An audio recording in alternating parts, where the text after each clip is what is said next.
तो दोस्तों, पिछले एपिसोड में आपने सुना कि राघव ने अपनी जीत दर्ज करके वहां मौजूद सभी लोगों को चौंका दिया था। पर क्या वो आगे भी अपनी जीत को बरकरार रख पाएगा? चलिए जानते हैं आज के एपिसोड में। आप सुन रहे हैं कहानी आदि शक्ति का रहस्य, एपिसोड 26। मैंने अभिषेक के वार को अपनी तलवार से रोककर उस पर ही उल्टा वार कर दिया, जिसके कारण तलवार उसके हाथ से छूट गई और वो हार गया। अपना सर झुकाकर वो वहां से जाने लगा। हालांकि उस समय लोगों को मेरा नाम मालूम नहीं था, पर जैसे ही मैं मंच से उतरने लगा, लोगों ने मुझे कंधे पर उठा लिया और नाचने लगे। पहली ही जीत में मेरी भी उम्मीदों को पर लग गए थे। उस दिन कुल 10 मुकाबले हुए, जिसमें से 3 मुकाबले मेरे थे। मैंने तीनों ही मुकाबलों में अपनी जीत दर्ज कराई थी। दूसरे दिन फिर मेरे 3 मुकाबले हुए और उसके अगले दिन भी फिर से 3। संयोगवश अब तक के सभी मुकाबले मैं जीतता चला आ रहा था। और फिर चौथे दिन मेरा क्रम अंतिम 4 में आया। क्योंकि मैं आखिरी पायदान से यहाँ तक पहुंचा था, इसलिए नगर के सभी लोगों के जुबान पर बस मेरा ही नाम था। मैं जिधर जिधर भी जाता था वहां लोगों की भीड़ लग जाती थी। इसलिए महाराज को मेरी सुरक्षा के लिए 4 सिपाही तैनात करने पड़े। अब अंतिम 4 योद्धाओं का चयन हो चुका था, जिसमें पहला था सेनापति पुत्र विपुल, जो लगातार पिछले 4 सालों से इस प्रतियोगिता का प्रथम क्रमांक का योद्धा रहा है। दूसरा था विशाल, तीसरा था वीरेंद्र और चौथा था मैं। अंतिम लड़त के लिए अभी 4 दिन बाकी थे। मैं अपने विश्राम गृह में अपनी पहले की जिंदगी और अभी बदली हुई जिंदगी के बारे में सोचने लगा। तभी मेरे सुरक्षा में तैनात 4 सिपाहियों में से एक सिपाही, जिसका नाम प्रकाश था, मेरे पास आया और कहने लगा, राघव, तुम शून्य में से यहाँ तक पहुंचे हो, इसलिए मैं सर्वप्रथम तो तुम्हें बधाई देता हूँ, पर बधाई के साथ साथ एक सलाह भी देना चाहूंगा। क्या बात है प्रकाश भैया, क्या मुझसे कोई गलती हो गई? मैंने पूछा तो प्रकाश कहने लगा, राघव, अभी तक तो सब ठीक है, कोई गलती नहीं हुई, पर अब तुम्हें यहाँ रुक जाना चाहिए। अगर तुम यहाँ रुक जाते हो तो तुम्हें राजा की फौज में सम्मानजनक कोई पद मिल जाएगा और तुम्हारी आगे की जिंदगी भी सरल हो जाएगी। पर अगर तुम यहाँ नहीं रुके तो फिर यहाँ से आगे तुम्हारा खूनी संघर्ष शुरू होगा, जिसकी आग में केवल तुम ही नहीं बल्कि तुम्हारा पूरा परिवार जल जाएगा। शायद प्रकाश मुझे राजनीतिक षड्यंत्रों के बारे में आगाह कर रहा था। प्रकाश भैया, तुम मुझे डरा रहे हो ना? मैंने पूछा तो उसने कहा, नहीं राघव, तुम बहुत भोले हो, इसलिए तुम्हें ऐसा लग रहा है, पर मैंने ये सब अपनी आंखों से देखा है, इसलिए मैं तुम्हें इस सच्चाई के आग से रूबरू करा रहा हूं। प्रकाश के आवाज में एक अपनेपन का भाव था, इसलिए मैं भी सोच में पड़ गया। पर जानबूझकर हारना शायद मेरी फितरत में ही नहीं था, इसलिए प्रकाश की बातों को मैंने ना समझने का नाटक किया। प्रकाश समझ गया कि मैं उसकी बातों को समझ के भी ना समझने का नाटक कर रहा हूं, इसलिए उसने कहा, देखो राघव, तुम मेरे लिए मेरे छोटे भाई के समान हो, इसलिए बड़ा भाई होने के नाते तुम्हें समझाना मेरा फर्ज था। पर अगर तुम समझना ही नहीं चाहते तो उसमें मैं कुछ नहीं कर सकता। इतना कहकर प्रकाश पैर पटक कर वहां से चला गया। अंतिम 4 में मेरी लड़ाई विशाल के साथ थी। विशाल 25 साल का एक मजबूत योद्धा था। अब तक वो एक बार प्रथम स्थान पर रह चुका था, पर जब से सेनापति पुत्र विपुल ने प्रतियोगिता में हिस्सा लेना शुरू किया, तब से विशाल ने खुद को दूसरे स्थान पर ही रखना उचित समझा। लेकिन इसकी एक खास वजह भी थी। वो ये थी कि विशाल और उसका पूरा परिवार सेनापति के एहसानों तले दबे हुए थे, इसलिए विपुल के रहते उसने प्रथम स्थान पर आने की कभी भी कोशिश नहीं की। अब विश्राम के 4 दिन समाप्त हो गए और प्रतियोगिता का वो दिन आ गया। पहले दौर की लड़ाई मेरे और विशाल के बीच थी। तभी मैदान में उद्घोषक की आवाज गूंजने लगी, देवियों और सज्जनों, अब तक आप लोगों ने जितनी भी स्पर्धाएं देखी वो सब अव्वल दर्जे की तो थी ही, पर आज जो मुकाबला होने जा रहा है वो अत्यंत ही खतरनाक होने वाला है, क्योंकि अब अंतिम 4 में से कोई एक ही इस साल का विजयी योद्धा बन पाएगा, जिसे हमारे महाराज द्वारा पुरस्कृत किया जाएगा। तो देवियों और सज्जनों, दिल थाम कर बैठिएगा, क्योंकि अब समय हो चुका है पहले मुकाबले का। और इस पहले मुकाबले के प्रतियोगी है विशाल, जो कि पिछले 4 सालों से इस प्रतियोगिता के दूसरे स्थान के दावेदार रहे हैं। और हमारे दूसरे प्रतियोगी है राघव, जिसे आज तक कोई नहीं जानता था, जो कि दूर दराज के किसी देहात से आया है और उसकी उम्र भी मात्र 18 साल है, मगर अपने हुनर से पहली ही बार में वो अंतिम 4 में आ पहुंचा है। तो देवियों और सज्जनों, अब शुरू करते हैं इस अद्भुत मुकाबले को। घोषणा सुनते ही हम दोनों ही मंच पर आ गए। मंच पर आते ही विशाल मुझे घूरने लगा। वो मेरे पास आया और मुझसे कहने लगा, बच्चे, अभी तुम्हारे दूध के दांत भी नहीं निकले और तुम मुझसे लड़ना चाहते हो? अगर अपनी जान की सलामती चाहते हो तो भाग जाओ यहाँ से। उसकी ये बात सुनकर मैंने कहा, विशाल भैया, मैं बचपन से ही तुम्हारा बहुत बड़ा प्रशंसक रहा हूँ। मैं हमेशा खुद में तुम्हें देखता था और तुम्हारे जैसा बनना चाहता था। तुमसे लड़ाई करने का मौका मुझे मिलेगा, ये तो मैंने अपने सपनों में भी नहीं सोचा था। और तुम मुझे यहाँ से भाग जाने को कह रहे हो?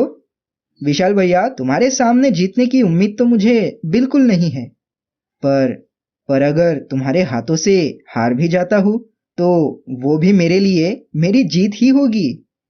मेरी इस तरह की प्रशंसक भरी बातें सुनकर विशाल का तो चेहरा ही खिल उठा। उसने अपना तलवार वाला हाथ ऊपर उठाकर मुझे उस पर पहला प्रहार करने का इशारा दिया, पर मैंने हर बार की तरह इस बार भी रक्षात्मक खेलना ही पसंद किया। विशाल ने 1 मिनट में मुझ पर अनगिनत वार किए। उसका हर प्रहार मुझ पर पूरी शक्ति के साथ हो रहा था। हमारी तलवारें इतने जोरों से आपस में टकरा रही थी कि उनमें से चिंगारियां निकल रही थी। ये देख दर्शक दीर्घा में बैठे सभी लोग बहुत उत्साहित हो रहे थे।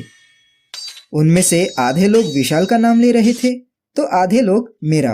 विशाल विशाल विशाल। अब तक विशाल ने मुझ पर 200 से भी ज्यादा वार किए। उसके हर एक वार के साथ मुझे ऐसा लग रहा था कि उसका हर वार पिछले वार के मुकाबले बहुत तेजी से और अधिक शक्ति के साथ हो रहा है, और यही उसकी तलवारबाजी की खास तकनीक थी। ये तो मेरा नसीब था कि मेरी तलवार काफी मजबूत और उच्च कोटि के धातु से बनी थी। अगर इसके जगह मेरे हाथ में कोई और तलवार होती तो यकीनन वो अब तक टुकड़ों में तब्दील हो जाती। विशाल ने मुझ पर कई वार किए, कई घातक तकनीकियों का प्रयोग किया, पर एक बार भी उसकी तलवार मेरे शरीर को छू तक नहीं पाई थी। उल्टा मेरे रक्षात्मक खेलने के बावजूद भी उसे कई जगह घाव हो चुके थे। अब तक तो मैं रक्षात्मक तरीके से ही खेल रहा था, फिर भी उसकी यह हालत हुई थी। तो जरा सोचो तो, अगर मैं आक्रामक तरीके से खेलता तो उसकी क्या हालत होती। अब तक हमें लड़ते लड़ते करीब 2 घंटे बीत चुके थे। विशाल का शरीर पूरी तरह खून से भीग चुका था, पर वो अभी भी अपनी पूरी शक्ति के साथ मुझ पर वार कर रहा था, लेकिन मैं सहज था। अब तक 2 घंटे से भी ज्यादा देर तक चल रही हमारी इस लड़ाई को देखकर दर्शक दीर्घा में बैठे सभी लोग हैरान थे।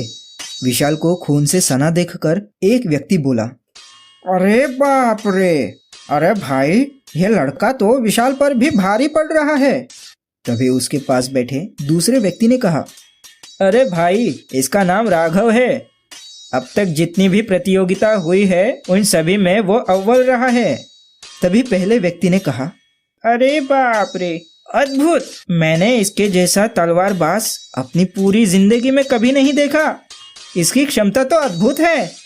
अब तक विशाल ने भी मेरी क्षमता का सही अंदाजा लगा लिया था। उसने तुरंत अपना तलवार वाला हाथ ऊपर उठाया। ये देख मैंने अपनी तलवार कसकर पकड़ ली और उसके अगले हमले के लिए सजग हो गया। मैं जान चुका था कि अब विशाल इस लड़ाई को और ज्यादा देर तक खींचना नहीं चाहेगा, इसलिए वो किसी ऐसी तकनीक का प्रयोग करेगा जो अत्यंत ही घातक हो और मेरी समझ से भी परे हो। पर अब जो उसने किया उसकी कल्पना शायद वहां उपस्थित किसी ने भी नहीं की थी। उसने अपना तलवार वाला हाथ ऊपर उठाया तो जरूर, पर मुझ पर हमला करने की बजाय उसने अपनी तलवार उल्टी कर दी। तलवार को उल्टी घुमाने का मतलब था कि वो अब आगे लड़ना नहीं चाहता। ये देख मेरी समझ में कुछ नहीं आया। मैं सोचने लगा, एक योद्धा खुद इस तरह अपनी हार भला कैसे स्वीकार कर सकता है, और वो भी बिना लड़े। अपनी उल्टी तलवार को मेरे हाथ में रखते हुए वो बोला, राघव, मुझे फर्क नहीं पड़ता कि मैं दूसरे स्थान पर रहूं या चौथे स्थान पर। लेकिन अगर तुम प्रथम स्थान पर आ गए तो ये विशाल जिंदगी भर तुम्हारे साथ तुम्हारा दोस्त बनकर रहेगा। इतना कहकर विशाल वहां से चला गया। दर्शक दीर्घा में बैठे सभी लोग हैरान थे। विशाल के इस फैसले के वजह से दर्शक दीर्घा में चारों ओर सन्नाटा फैल गया। किसी को भी कुछ समझ में नहीं आ रहा था कि विशाल ने स्वतः ही अपनी हार क्यों स्वीकार कर ली। लोगों की तरह मैं खुद भी इस बात से अनजान था, पर अब विशाल मंच और ये प्रतियोगिता छोड़कर जा चुका था। फिर वहां उपस्थित पंचों ने मेरी जीत का ऐलान कर दिया। फिर मैं मंच से उतरकर दर्शक दीर्घा में जा बैठा। अब प्रतियोगिता की दूसरी लड़ाई वीरेंद्र और विपुल के बीच रही, जिसमें विपुल ने वीरेंद्र को आसानी से हराकर अपनी जीत दर्ज करा ली। अब तीसरे और चौथे स्थान के लिए वीरेंद्र और विशाल के बीच लड़ाई होनी थी, पर क्योंकि विशाल वहां से जा चुका था, इसीलिए वीरेंद्र को तीसरा और विशाल को चौथे स्थान पर घोषित कर दिया गया। अब अंतिम प्रथम स्थान और दूसरे स्थान के लिए लड़त होनी थी, जिससे प्रथम स्थान का और दूसरे स्थान का योद्धा राज्य को मिलने वाला था। ये लड़त दूसरे दिन यानी अगले दिन होने वाली थी, इसीलिए मैं वहां से निकलकर सीधा अपने विश्राम गृह की तरफ बढ़ने लगा। मैंने देखा रोज मेरे साथ चलने वाले 4 सिपाही की जगह आज लगभग 100 सिपाही थे। मैंने हैरानी भरे लहजे में प्रकाश से पूछा, प्रकाश भैया, आज ये इतने सारे सिपाही यहाँ, आखिर क्या बात है? इस पर प्रकाश ने कहा, राघव, मैंने तुम्हें पहले ही कहा था कि अब आगे मत बढ़ो, पर तुमने नहीं सुना, और इसका परिणाम ये हुआ कि कल तुम्हारी अंतिम लड़ाई सेनापति पुत्र विपुल के साथ होगी। तो इसमें इतनी हैरानी की क्या बात है? मैंने पूछा। इस पर उसने कहा, बात हैरानी की नहीं, बात उसूलों की है। विपुल को प्रतिस्पर्धी बनाकर तुमने जाने अनजाने में ही सेनापति से बैर मोल ले लिया है, और सेनापति अपने पुत्र का प्रथम पद कायम रखने के लिए किसी भी स्तर तक जा सकता है, किसी भी स्तर तक। कल तुम्हारे मंच पर पहुंचने के पहले ही वो लोग आंतरिक क्षति पहुंचाकर तुम्हें यहाँ ही हरा देंगे और दूसरे स्थान पर रहने के लिए तुम्हें मजबूर करेंगे। तो क्या वो लोग मेरे माँ बाप, मेरे परिवार को? मैं खुद से ही बड़बड़ा रहा था। तब मेरी बात को बीच में ही काटते हुए प्रकाश ने कहा, अब तुम सही सोच रहे हो। नहीं नहीं नहीं नहीं, अगर ऐसा है तो मैं अभी सेनापति के पास जाकर अपनी हार स्वीकार करता हूँ और उनके पुत्र के जीत का ऐलान करता हूँ।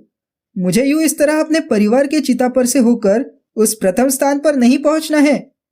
परिवार के बारे में सोचकर मेरे चेहरे पर की हवाइयां उड़ने लगी थी। तलवारबाजी वाला योद्धा का भूत मेरे दिमाग में से एक पल में ही उतर गया था। तो दोस्तों, क्या राघव सेनापति और उसके पुत्र के षड्यंत्र से अपने परिवार को बचा पाएगा? और क्या राघव सेनापति पुत्र विपुल को हराकर पहले स्थान पर आ पाएगा? जानने के लिए सुनिए अगला एपिसोड।